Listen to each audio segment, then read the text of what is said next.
It's just spinning. Oh, here we go. Hi, everybody. It's Lori here. Welcome to the Beauty Biz Show. Today, we have a very special guest. Her name is Louise Claire Johnson. Hi, Louise. Hi, Lori. I'm so excited to be here today. Oh, my goodness. I'm excited to have you here. You have just wrapped up one of the hardest things I think that people can do in their career, and that's writing a book. It was honestly the hardest thing I have ever done. I ran a marathon, which I actually write about in the book, and that I thought at the time was the hardest thing, training for that, running for that amount of time and not stopping.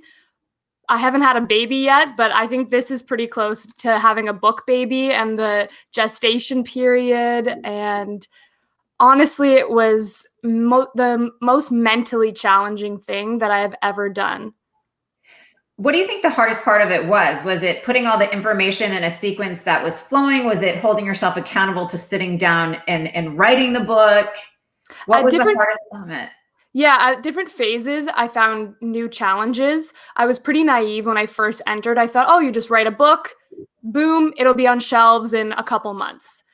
But it took me 5 years to get to this point, even longer if I really count when I first had the idea. But I think the hardest part was definitely structuring it, the organization of having an idea. I knew I wanted to write a book about the beauty industry, about Elizabeth Arden over the years, but it was, how do I make this universally relevant and interesting? So there's a narrative arc. I'm not just info dumping historic data on people, something that people can relate to in their own lives. Did you go to school to like any kind of journalism or communications, anything like that? I did. So I worked for 6 years at Elizabeth Arden, initially in marketing. And then I took a left turn in my career and I went to Harvard, where I got my master's degree in journalism. How did I miss that part of it? I sat down yesterday thinking, okay, I like to grab a little bit of knowledge surrounding my guest, but I also like to come into these episodes with a genuine curiosity. So it feels like two girls chatting. I think that's what my audience really likes. Two girls chatting about beauty biz stuff.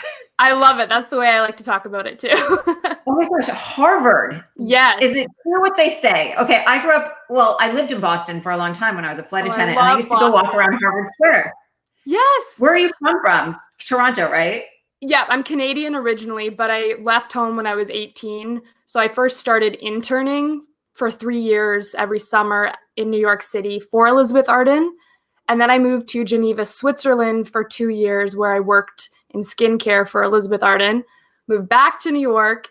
And when this kind of calling of writing a book, I always wanted to be a writer, but I put it on the back burner for so long because I just really bought into that idea that to be successful, to be financially independent, I had to go into business. I went to business school initially for my undergrad, but I couldn't shake that calling. It was like this little whisper that I want to be a writer. So for me, I kind of needed that external validation of going back to school, that somebody else thought I could be a good writer as well. I didn't tell my parents, I didn't tell anybody that I was applying, gathering my portfolio, because I thought, hey, if I don't get into Harvard, nobody has to know, and I still have this great job in New York. I'm happy here, but I did get in, and that was kind of a big decision for me because I really did have the dream job in the dream city by all accounts. I'm working in marketing. I rose the ranks pretty quickly, living in New York, rubbing elbows with Taylor Swift and Anna Wintour, who worked for Vogue. But it was kind of a crazy idea to go back to school, especially to be a writer, where struggling is usually the prefix to it, a struggling writer. It seemed a bit crazy. So I had mixed kind of reactions when I told people that I was going to go to Boston. But I can honestly say now, in retrospect, looking back, it was the best decision I've ever made. It was the best 2 years of my life. Living in Cambridge, you're just surrounded by inspirational people who care about ideas and academia, and they're not there to kind of push the bottom line. It really was 2 years of full creative freedom that I hadn't experienced before. Well, I have a question. Now, I talked to, she's actually a friend of mine. She's a famous Bollywood actress who took Oh, she came here to take some classes at Harvard Business School. yes. But I never thought to ask her this, and it's something I've always been curious about. Daniel Pink, I believe, was the professor at Harvard. Is that correct? Who wrote a book Yes. on happiness. Yes. Yes. And he talks so much about the struggle of emotions and depression at Harvard. Did you ever go through any of that? Or you said it was just this creative freedom that kind of lit you up? I think I didn't because I went to do my master's there. I wasn't doing my undergrad and I was fulfilling a lifelong dream. So for me, I just felt honored to be in the same classroom as these professors who were editors for the New York Times, for the LA Times, world-renowned authors. Daniel Pink actually spoke in one of my lectures. So for me, I never had that. It was really kind of the self-fulfilling prophecy, and it proved to me that I was on the right path finally. It just felt right in my gut. I think too, moving from New York, and you tell me if I'm right or wrong, to Boston is still the same type of city, but maybe with a little more expansive feeling, right? Not so compact living. 100%, you nailed it. That's how I always describe it to people. I felt like, I mean, New York is a walking city. You walk everywhere, but Boston, I felt it was more of a walking city. There's kind of this more freedom. It's not, the sidewalks are bigger. There's less people. You're not in such a hurry to get from A to Z, A to Z. I'm Canadian, so I say. But yeah, so I also living in Cambridge and living close to Harvard Yard, I just really I kind of felt like I was like Hermione going to Hogwarts for the first time. It was it sounds cliche, but it was pretty magical. Well, no, I mean, there's no denying you're a determined girl. So let's go back. Yep. And talk about, when did you discover? Because I know anyone who is brave enough to move to New York City at 18 is determined.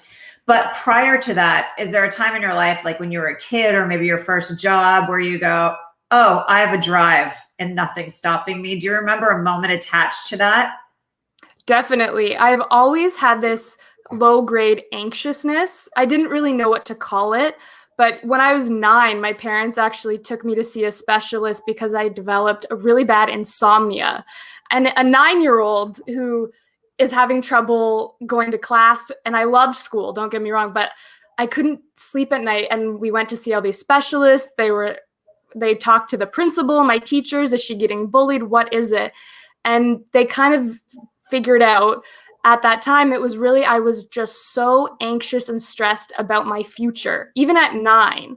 And I don't know and it started small I was worried about my next dance recital or my next test or doing well. So I always had this people pleasing innate nature where I just wanted to be really a perfectionist nature.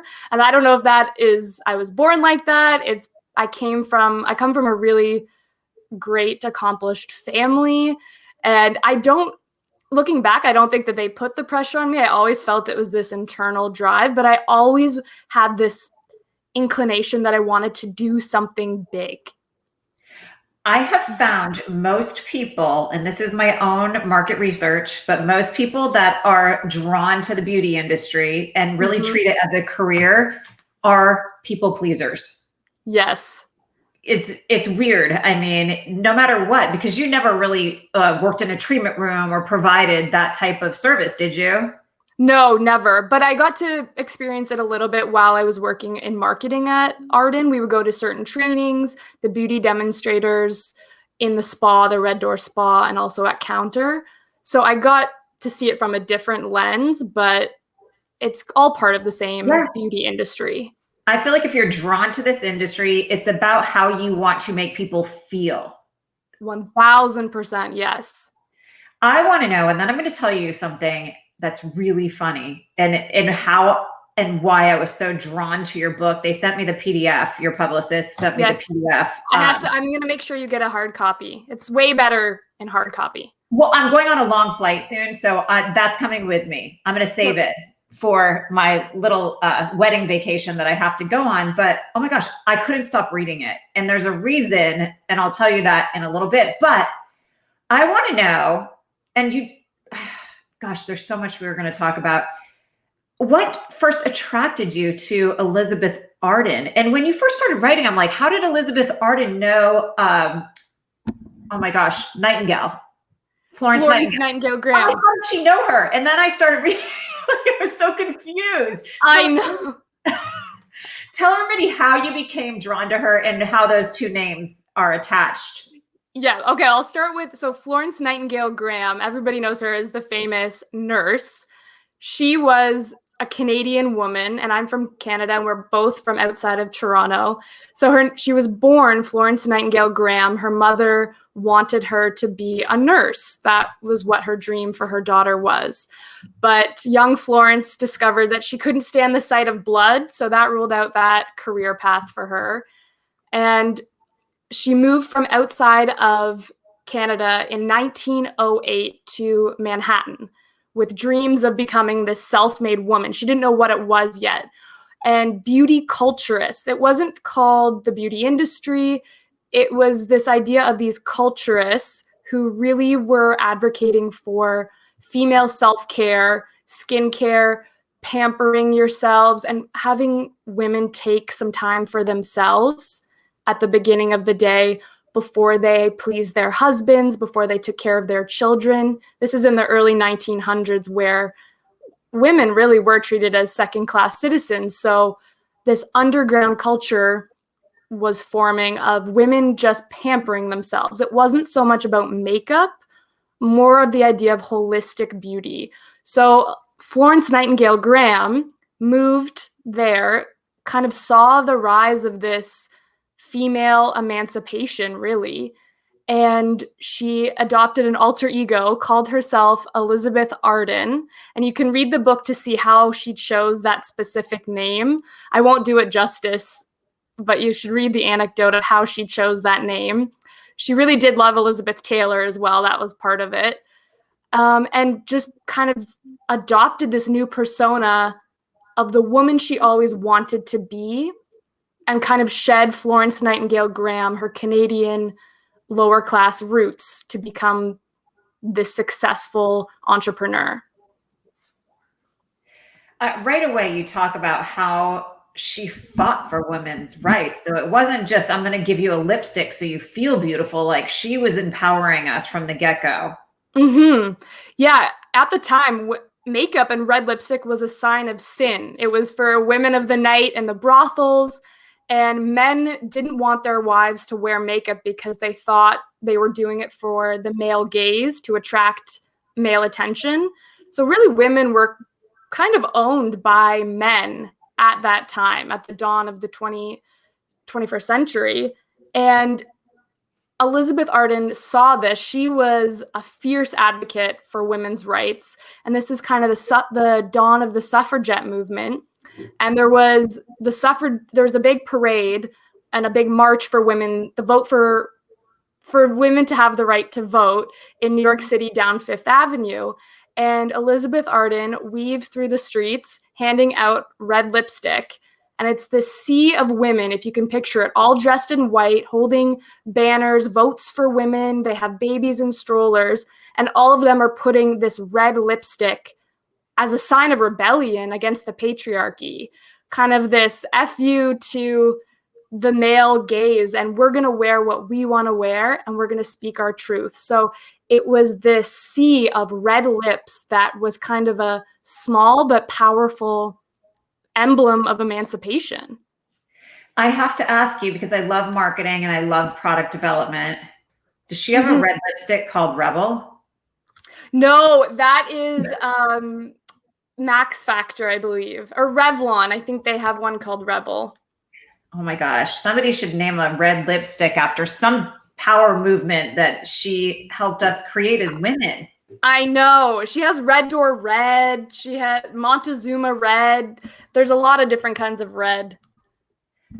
Okay, so how did you first discover even who she was and become so inspired by her? That's a great question, because initially I actually got the internship at Elizabeth Arden, and I had no idea she was a real woman. I was going to I was starting business school. I was looking for a summer internship, and I went to a student alumni event and was just taking business cards. And I got this one, and it said Elizabeth Arden in New York City, beauty industry, and it was marketing. It was a marketing internship. And for me, that was the best of both worlds before I ultimately decided to become a writer, was this idea. Marketing to me was the most creative form of business. And I said, hey, that's cool. It's in New York. Why don't I apply? So before I applied, my mom bought me this book called War Paint. And it was a dual biography about Elizabeth Arden and Helena Rubinstein. And there's a Broadway play in New York now as well called War Paint. And that's how I started finding out who Elizabeth Arden was. Oh, she's a real woman. And all these serendipities started popping up between us. I had no idea she was also Canadian. She moved exactly from outside of Toronto, where I am from, in 1908 to Manhattan, and I moved there in 2008, 100 years later. And even just kind of her value system, the way she approached the world. I had started a blog called Manhattan Maven. She had started, before blogs, a beauty pamphlet where she would write, kind of like us talking now, girlfriend to girlfriend, about beauty tips, sharing new concoctions and ointments she was developing at home.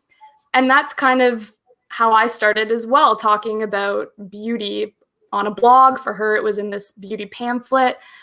And I just started to kind of become fascinated, not just by the beauty industry, but by the woman behind it, and started to look up to her as kind of this cosmic connection or a kindred spirit as I embarked at 18 on this new career path. And I thought, hey, if she can make it to the top, she's the CEO of this company, she's a powerful woman, I might as well kind of learn as much as I can about her and follow in her footsteps.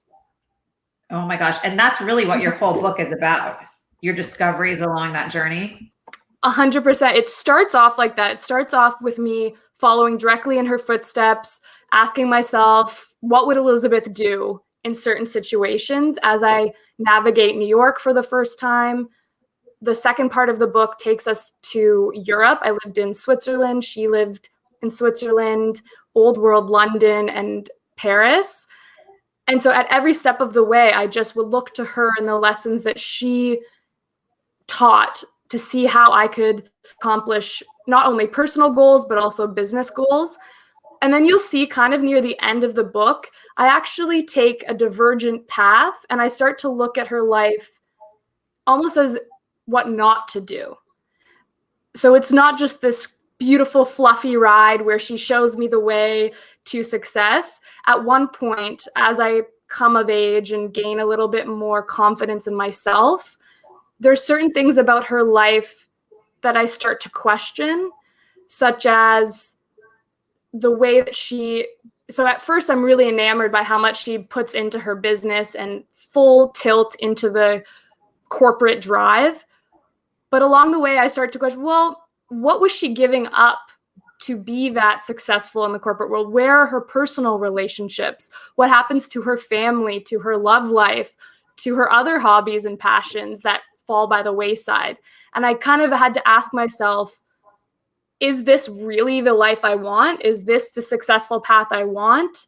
Or am I just following in somebody else's idea of success? So that's kind of where the book takes you. It makes you question not only what does success look like from the outside, but really what does it feel like? And that's something I think all young girls, really any age, it's good to self-reflect and take that pause and question the path you're on. It's such perfect timing because I feel like I can speak for the whole world right now, but really for beauty professionals that literally had to take a step back and reevaluate. It gave us that space to, and I know I have so many beauty industry friends. Many of us are showing up differently now. We had time to evaluate. So what a great book and a great time to launch it to the world when we all are in the middle of this. Thank you. I know I didn't plan the timing, but it worked out well in a sense. But it is this whole pandemic era. as much heartache and hardship as it has caused, the silver lining, I think, in it really is what you said, that we are able to take that time to reflect and show up in a new way that feels good for us. Because otherwise, you can just go through life just kind of trying to get ahead, reaching the next milestone, grinding, hustling. We don't really get these pauses in life that often. So if we can make lemonade out of lemons, so to speak, I think it's a really good thing. Oh my gosh, before the pandemic, I literally was flying once a month somewhere to speak. I was working in my spa. I was running this online business academy that I have. And then all of a sudden, everything stopped. Yeah. Everything. And I go, what do I do? And I swear every day at 2:00, I napped for like 4 months. It was the weirdest feeling ever. And I think it took years off my life. I mean, added years to my life, took years off my face. Watch myself. You look great. All the rest, I guess, I got from this whole COVID thing. But I, as people speak, I'm writing down questions because it keeps me on track with what I want to ask you. Is there anything in your book or any like stone that you uncovered during this journey where she maybe handled the Spanish flu of 1918? Does it talk about that at all anywhere in the history of her life? It touches on these big cultural milestones. It touches on the Spanish flu very briefly, but she does weather World War I, World War II. Her sister Gladys is a character in the book as well. And her sister was actually imprisoned in Ravensbrück in Europe. And Elizabeth Arden has to try to rescue her sister from Nazi Germany, this prison camp, and she barely survives. And so really, that's the interesting part of this book is I get to see Elizabeth's life, her complete narrative arc from beginning to the end of her life. For me, in the book, it's a very short window of my young life, 18 to 25. And so I'm never comparing my life to hers directly because she has lived, I can't compare to the Spanish flu, World War I, World War II, the big economic depression and crash that happened on Wall Street for her, and the recession. So she really is incredibly inspiring that throughout all of this, she didn't even have the right to vote. She couldn't take out a loan as a woman. She couldn't even get her first beauty salon without a man's signature. And she couldn't get her own credit card. All of these hurdles that she had to overcome are so insurmountable. And she really did pave the way for new generations of women like me. I think that people don't think enough about the things that you just shared, because really what she was fighting for was not that long ago. We've come a long way. And in this recession, I just heard on, I think it was NPR, a podcast on NPR the other day, somebody sent it to me, and it talked about how we've regressed back to 1988, where we were in the workforce because of the pandemic. Oh, that's fascinating. Oh my God, broke my heart, because I've fought my whole life to have my fellow practitioners, not my whole life, since I got in the beauty industry. I'm like, we have this really weird, unsuccessful stigma attached to us as beauty providers. And that's been my mission, to try to change that. So I think that's one of the reasons I was so into your book right away. Like, the fight she had for other women is so inspiring to me. Me too, really. And because it's one of the only industries that are largely or majority run by women. And Elizabeth Arden, so she was the CEO, which was unheard of at the time. She's competing against all these other men who are running corporations, because women were supposed to be in the home, not out in the workforce. So she really employed a whole batch of women who otherwise couldn't get work outside of the home. I mean, maybe they could be a secretary on Wall Street, but they're still subpar to the male in charge. And Elizabeth gave these women opportunities to rise the corporate ranks in the early 1900s, when that was just unheard of.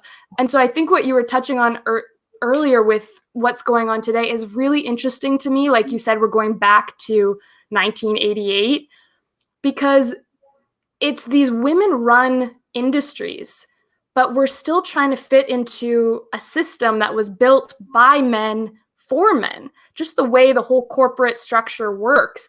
And I remember times when I was an intern, I would be running to the bathroom and I would see my boss in a janitor closet pumping breast milk. She just had a baby and she'd cut her 6-week maternity leave short just so she wouldn't get replaced and her job wouldn't be taken from her. I was like, that is crazy. This successful woman has to pump in a janitor's closet.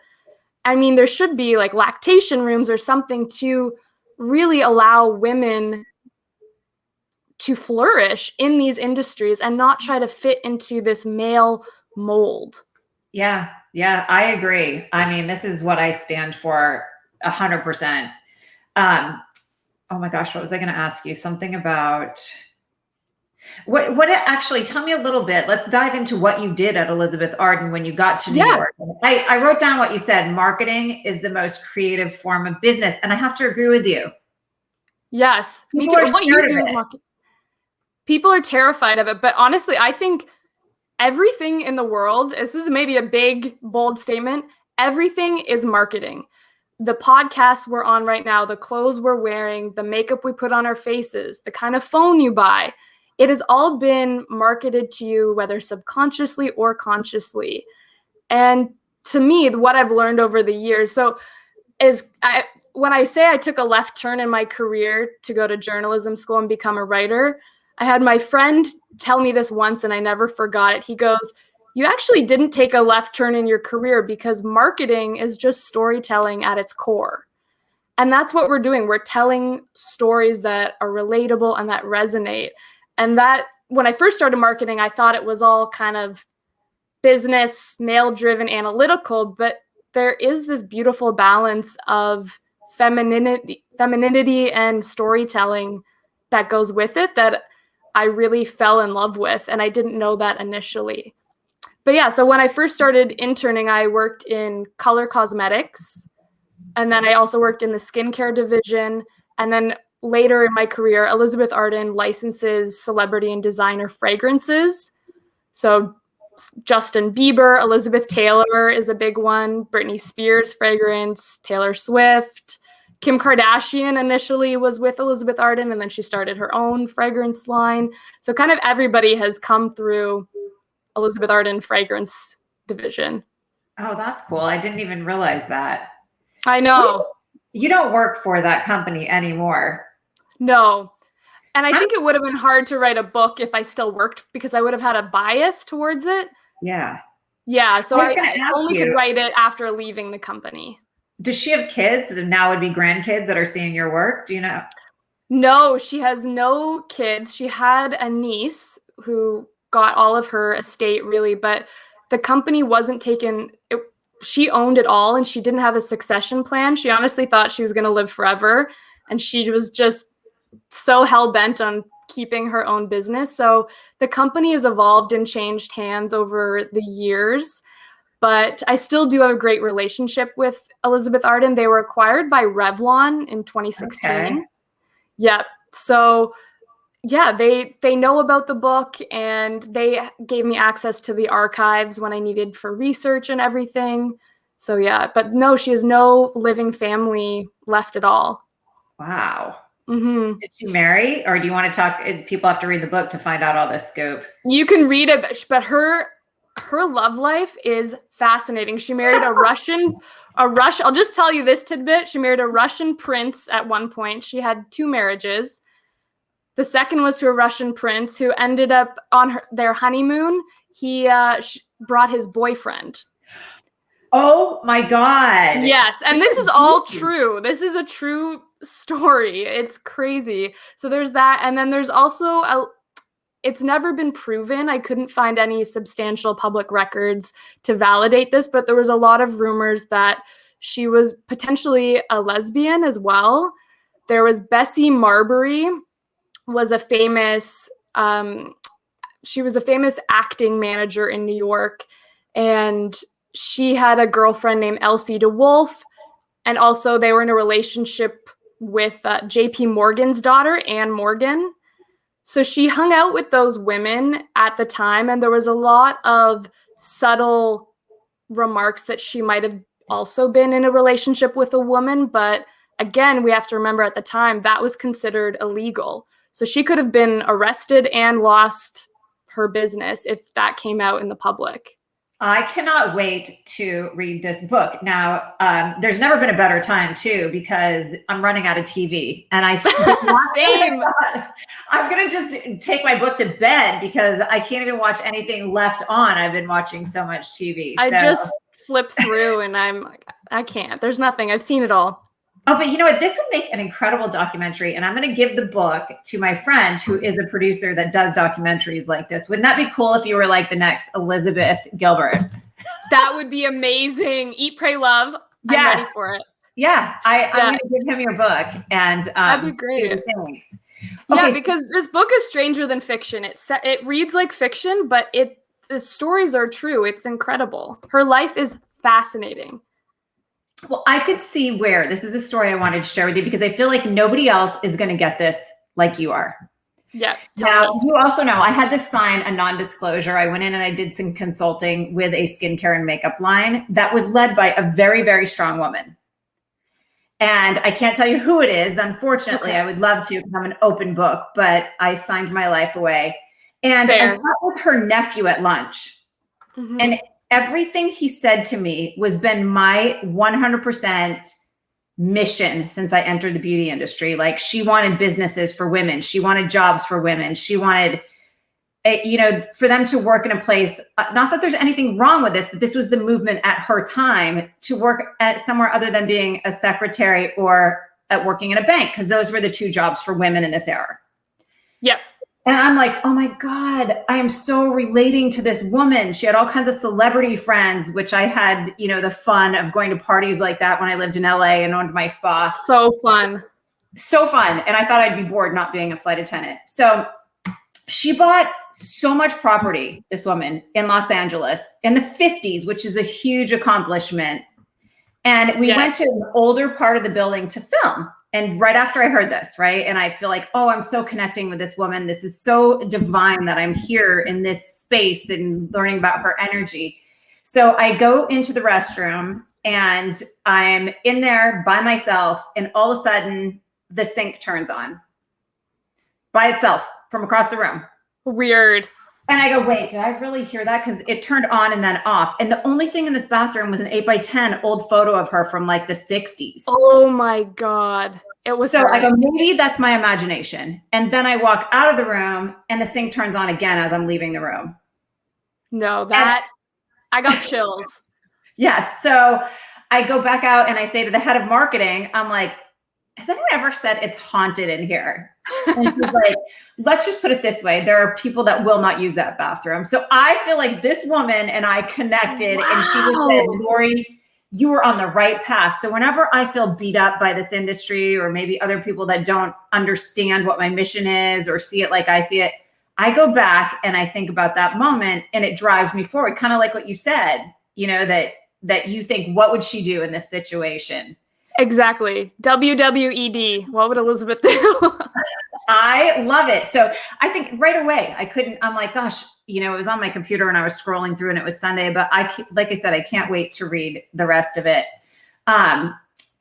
So you tell me looking, and this is just our opinion for all of our listeners, but for the longest time, I know that a lot of people have felt threatened by these bigger skincare and beauty companies.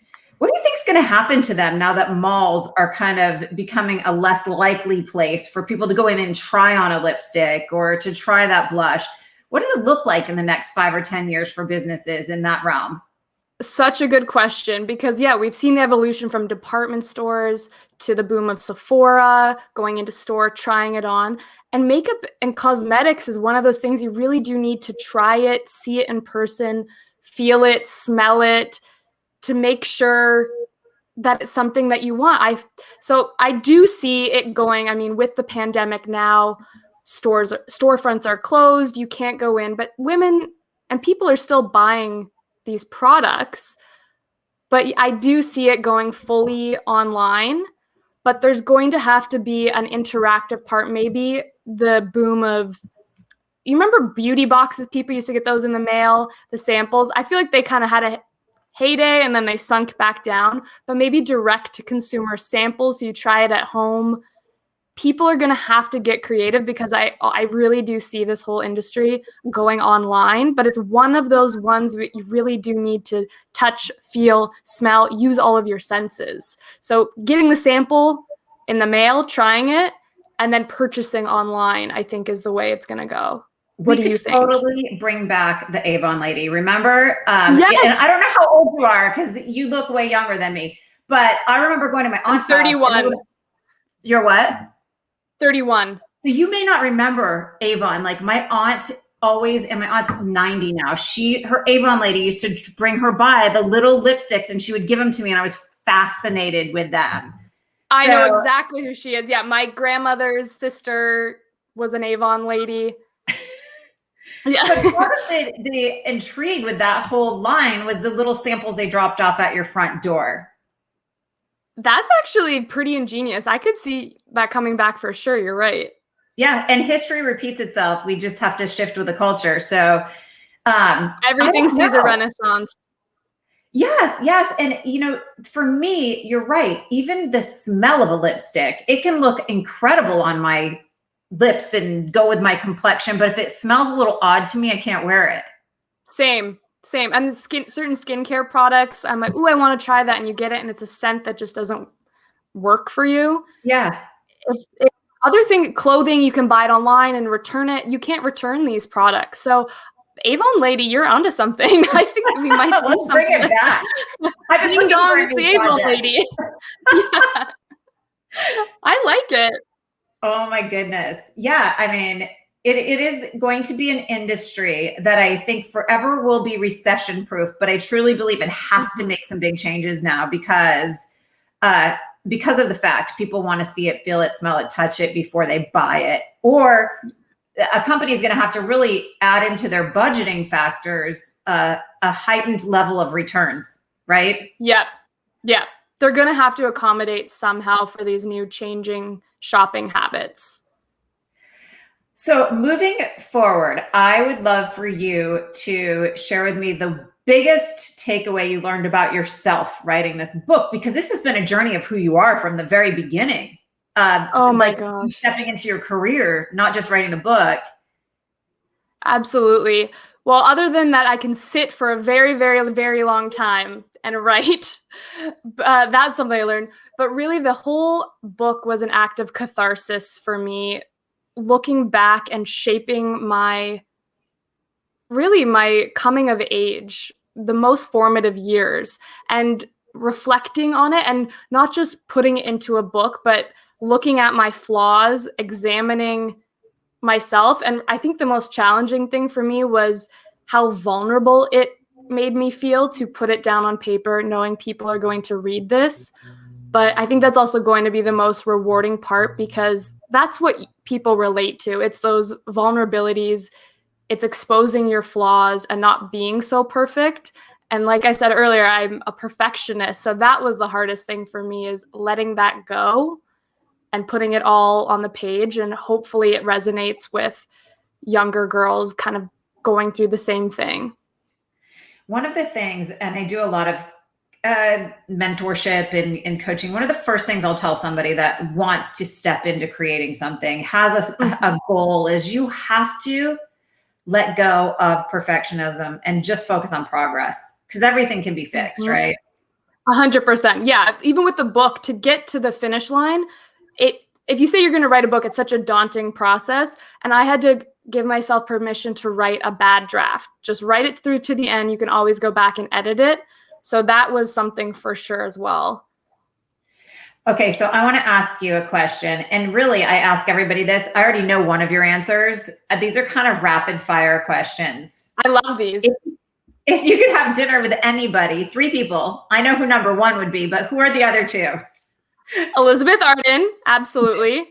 I would like you there, because I think you could really add a new touch to both the Avon era and also the modern beauty industry. Oh, thank you. Absolutely. That's a compliment.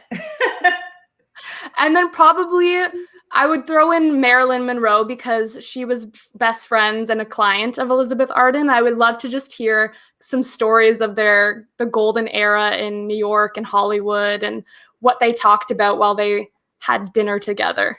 Oh, that would be thank you for inviting me to that dinner. Just the thought of it is thrilling. I can tell we'd get along. Okay, so if you could be on one reality show, which one would it be? Oh my gosh. I do watch reality shows. That's one of my vices, guilty pleasures for sure. I mean, I'd probably have to say The Real Housewives. I live in Toronto, so maybe The Real Housewives, because I think I could add, do you watch that show? I do. Which one are you thinking you'd like to be on? Well, I mean, Real Housewives of New York is the one that I like the best. Beverly Hills is also great, but Carol Radswell, she was an author, so I liked her journey before she left New York Housewives, kind of seeing her writing her book. She wrote articles for Elle and different magazines, living in New York, kind of reliving my old life. So probably if I had to pick, it would be Real Housewives of New York. I'd be the new Carol. Okay, that's a good name. And I always liked her. I thought she was very real. Me too, yeah. See, I like asking these questions because then it leads me into other questions. That's another world that's really changing is the magazine, the world of magazines. What's going to happen there? Is it just going to go digital? Because I don't feel like they get as much attention online. No, and it's magazines, the beauty of them are the images, holding that paper, seeing it, and people, Vogue, it was a cult following. You would keep it on your bedside table as kind of a statement piece, an accessory. So, I mean, and it's a shame you're seeing the paper quality reducing because there's not enough money. Everything's going online. It's kind of a sad state. It's the same with journalism and newspapers and everything. Everything is going digital these days. It's going paperless. And I'm such an old soul. I love old records. I love old books, old Vogue magazines. I keep everything. So for somebody like me, it's really a sad trend that we're seeing, but maybe we will see a renaissance and people will like to have these objects again in their house. Well, what happens in times like this? There's no denying that 2020 was a disruptor on so many levels and so many different personal, business, the world. We're coming out of survival mode and in transition. And I feel like everything's up in the air. But if people really tap into that creative side, there are so many amazing opportunities right now to do things in a different way. Definitely. Yeah. And maybe now after this pause, people will have more appreciation for the things that we were losing before. Magazines that are kind of this lost, dying art. And maybe now this pause will allow us to appreciate that even more. I'm not going to lie. I hardly ever stop.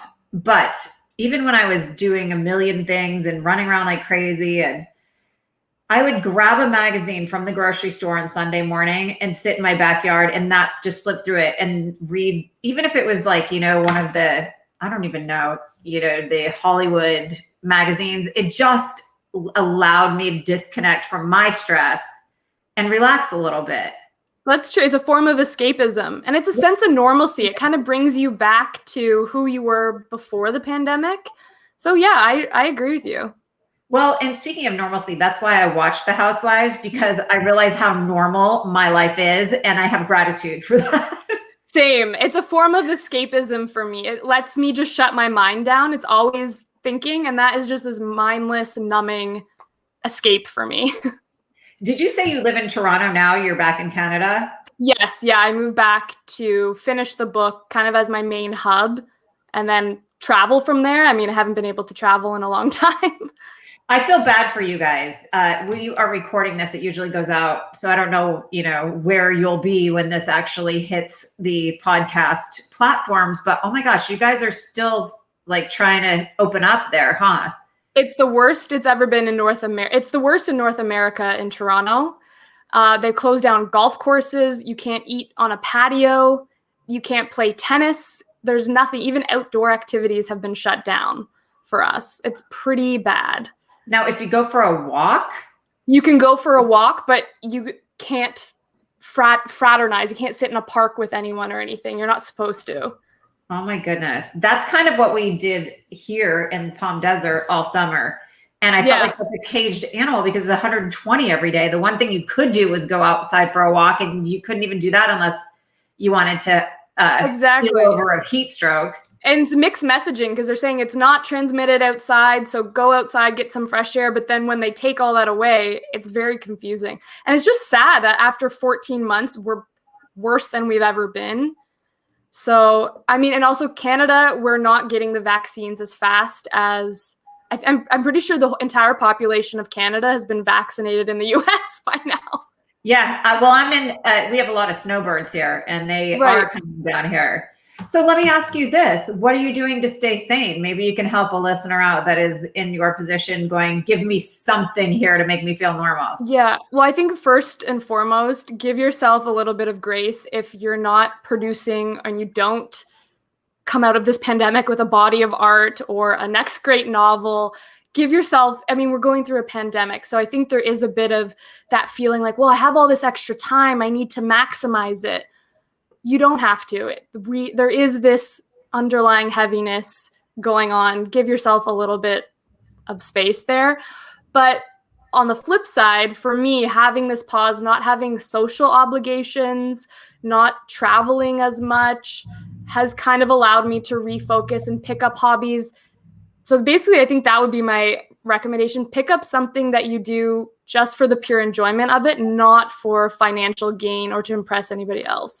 Maybe that's learning to play chess or knitting, or if you haven't been able to read in a long time because your life was so busy, reread one of your old favorite books to kind of get you back into that habit, and just, find things you love to do again for the pure joy of it.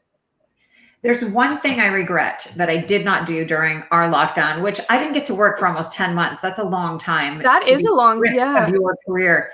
And I was just thinking yesterday, because I've only been back at work now 2 months, I just thought, why didn't I document in a journal what I was feeling through this whole and what I was doing? Because I thought, oh my God, a year ago, I literally spent 3 days scrubbing the grout on my floor just for something to do. And I am in such a better place now, but I would like to go back and read what I was going through and watch my own transformation of growth. So if anyone listening in is still really struggling, I say document your feelings because it won't last forever. And you can go back and see how you've evolved. Great advice. Yeah, I keep a morning journal, even if it's just a line a day of how I'm feeling, what's going on. Who knows if I'll look back on it, but now that I have that, I can go back and see what I was feeling a year ago. So, okay, I'm going to ask you 2 more rapid fire questions, but we always get sidetracks. And I think this is what makes it fun for the listeners when we go on our tangents.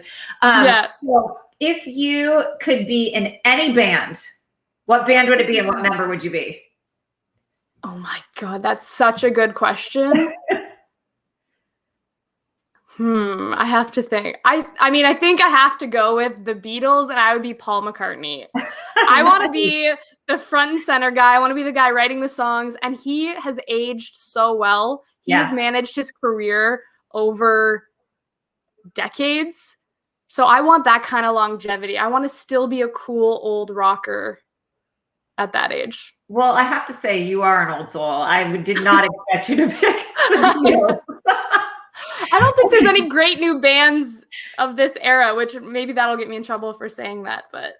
Well, I was thinking that the other day too. And I am, my significant other, Jay, is from Texas. So we're listening to a lot of country music around here, which really isn't my thing. I'm an 80s kind of girl. Throw a hairband on when I'm outside and I'm really happy. So what about a 2-part question? Number 1 is, what is your favorite beauty product right now? And well, I'm going to ask you that, and then I'm going to write down the second part so I don't forget. Yeah. So right now, for me, beauty, I'm really into skincare because skin is the natural canvas. Makeup is just the enhancement tool. So if you say my go-to, I have to use a retinol every night. For me, that's my new serum before I go to sleep. I love retinol cream serums. I love collagen, vitamin C creams. I'm all about moisture, moisture, moisture. Yeah. Okay. So a retinol product. You can say a brand if there's one that you love. People like to want to know. I honestly, and this is not a plug, I use Elizabeth Arden still because I know how their products were made. I worked with the in-house scientist, so I use Provage. Okay, awesome. Yeah. And then if you could, and you got to be part of this, but right now, if you could invent anything for the beauty industry, what would it be? Like from the marketing aspect, you have kind of your hand in all kinds of elements of the industry. That is, if I could, I would love to create my own signature scent. I haven't found the exact perfect one. I'm wearing one right now called Whispers in the Library, but I would love my own mix of masculine, feminine scents for sure. And yeah, I think that beauty, I mean, from a makeup standpoint, I love a good bronzer. Mascara is my number one. I could live without eyeliner, I think, but mascara, I really have to have a great non-clumpy mascara and a bit of bronzer, and I'm good to go. I think it's hilarious that you're wearing a perfume that's Whispers in the Library and you're a writer. Did somebody give you that? Is that why you were drawn to it? The name of it? I was drawn to it, and it's pretty good. Is that an Elizabeth Arden perfume? It is not. No, it's no, it's Le Labo. Okay, I don't even know. I've never heard of it. I don't really wear a lot of perfumes because when you're in a treatment room with somebody, people are very sensitive to. My mom is very sensitive to scents, so when I go visit her, I don't wear it. But for me, that's something that I have actually started wearing more during the pandemic because it's just a little spritz, a boost in the morning. It makes me feel put together, even if I'm just wearing another sweatsuit. A little bit of makeup, a little spritz of perfume, and I feel put together. So funny. Earlier this morning, I recorded a podcast with a shaman, and she said she likes to put on her most elegant, expensive perfume before she does anything to, like speak or try to sell to her audience because she has an online program. And I thought, well, that's kind of cool. That I never thought about that. To put it on before you step into a position of where you want to feel powerful. Definitely. And scents there's such memory evoking things too. So probably for her, if she sprays it before she goes on stage or whatever she's doing, the next time she does it, it'll bring her back to that feeling of success. Yeah. Mm-hmm. Yes. That's cool.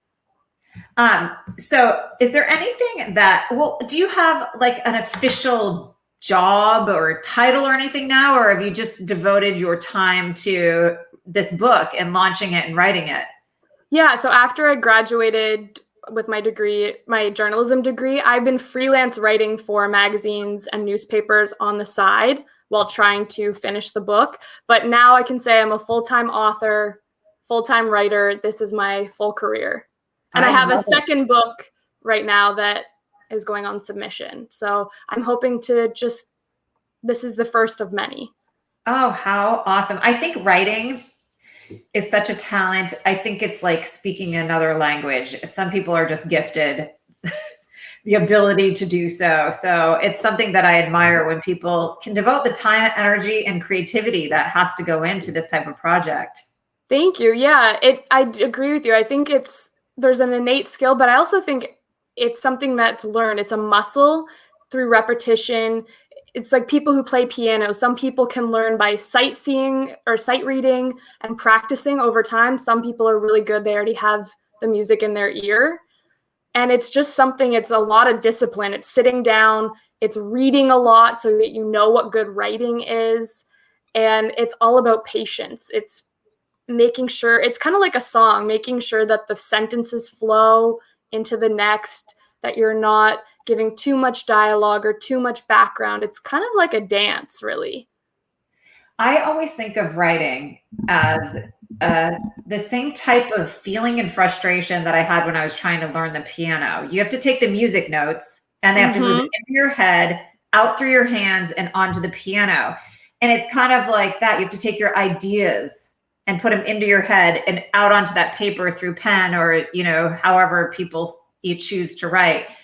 And I don't think people allow themselves the creative process. Like it's not going to be perfect the first time. No, never. My first drafts are horrible. I would never want anybody to read them, but it's getting okay. I mean, you're not going to be perfect or great at something the first time you do it. It's continuing to go back even when you suck at it, even when you fail, and finessing it. And over time, you become more confident and you trust yourself more of, okay, that is a good sentence. That's a good chapter. If it feels good for you, if you're reading it and you like it and it brings up emotion in you, you know it's good writing. If you're reading it and it's boring and it's dragging on, it's probably not a very exciting chapter that you've just written. Okay, so how long do you think it was from when you go, this is an idea, till I have now the book to hit the market? Yeah, honestly, my first book took 5 years, and that's only because I had the idea. It came to me kind of in vignettes, little images, but I was still working at Elizabeth Arden full time when the idea came to me. So I would write in fits and spurts, different scenes and things. Then when I went to journalism school and when I lived in Boston, my whole world was writing. So I had more of that freedom to put it together into a structure.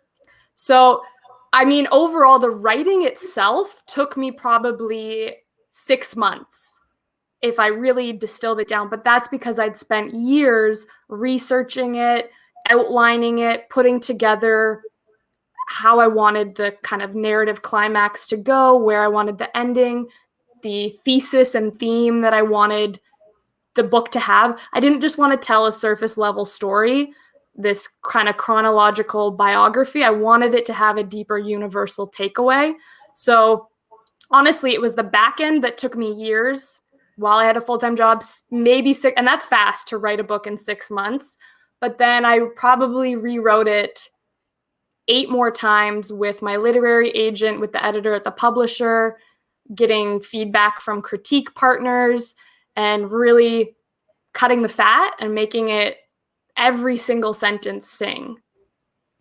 You're really good at it. Even that first, the few pages I was able to read, I could visualize exactly what you had put on paper. And that's a really important part of a book. That makes me so happy. Yeah, I'm serious. Like, I could see her out there fighting for our rights, literally fighting for our rights on the streets. So yeah, I want it to be cinematic because people are visual. So if I can make you think of an image with my words, then I've done a good job.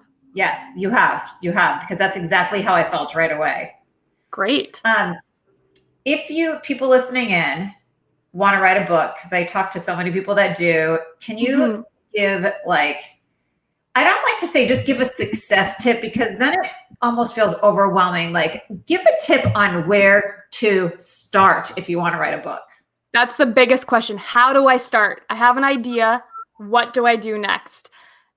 First, I think the most important thing is to speak it into existence. Because tell somebody, write it down in a journal, write a blog post about it, write a letter to yourself, stick it on the fridge, put it in your wallet, put it on your bulletin board or your vision board.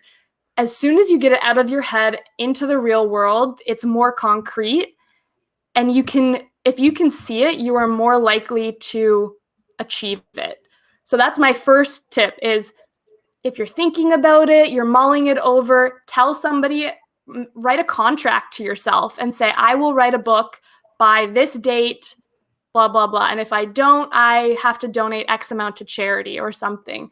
Because I think people get so caught up in this fear of, what if I can't finish it? What if I don't do it? And that can trip up even the best of writers, is this fear and the self-doubt. And that tripped me up for a long time. It took me a lot longer to really push myself to write a book, because I just thought, oh, I'm not good enough. I don't have the education or whatever. So that's the first tip. And then really the biggest thing is, you have to sit your butt in the chair and make it a priority and make it a habit. If you just say, oh, I'm going to write a book, that's a daunting task to put on your to-do list. Break it down into smaller steps. Break it down into a monthly word count goal, a weekly word count goal, even a daily one. If you write 1 sentence a day, by the end of a year, you could have a book. It's putting it on your calendar and making it concrete and taking it out of the abstract. I tell my fellow beauty providers to schedule your goals and your dreams like you would a facial appointment. Yes. Schedule I love that. So here's what I'm going to ask you. First of all, where can people go? What's the name of the book? Where can people go to purchase the book? Yep. So the book is called Behind the Red Door, and it's by Louise Claire Johnson. And by the way, I don't think I'm Sarah Jessica Parker or anything. I have my middle name in there for Google search. There's too many Louise Johnsons. But yeah, so you can find me at louiseclairejohnson.com. My website has all of my social links. It has links to buy the book. Everything is there. The book trailer and my email address, ways to contact me. It's all in that one hub. Awesome. And can you get it on Amazon, or are you just doing it here? Okay. You can get Amazon, any bookstore. Any bookstore. Now I'm going to ask you, you don't have to answer me right now, but I think this would be so fun. It's called the Beauty Biz Club. It's a business portal for beauty entrepreneurs. And we really teach you what you need to excel in the industry and bust through these stagnant industry norms. But quarterly, I do a book club, and it would be so fun if I had your book in there next quarter, but then you come in and talk to us all about it after we read it. Absolutely. I don't even have to think about it. Okay. That's a hell. Yes. Yes. Awesome. Yes. You'll be the first author ever to join us in the conversation. I love it. Yeah. Your writing skills and your experience and your passion for the industry, it would be so fun. That'd be so, and I'd love to talk to other like-minded people who are in the industry. It's been so long since I've really gotten to go back to my roots of the beauty industry. So 100%, I would love to.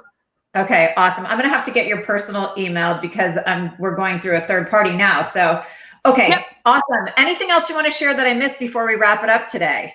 I think that's it. Just thank you so much. I really enjoyed this conversation. You are amazing. And I feel like we need to have dinner next time I'm out your way in LA. Or Los Angeles. 100%. Palm even Desert. Better. Palm Springs, yes. Palm Springs. Palm Springs is even better. It's a date. You want to come down here and I guess defrost after your long winter. Maybe I'll write my next book there. I'll set it in Palm Springs so that I have a reason to go explore. There you go. You could use it as a business tax write-off too. Exactly. Awesome. Okay, Louise, thank you so much for all of your shares and the lovely conversation today. You guys head to Amazon. This is a book you're going to want to read. Entertaining, enlightening, motivating, inspiring. Congratulations. Awesome. Thank you so much. Thank you.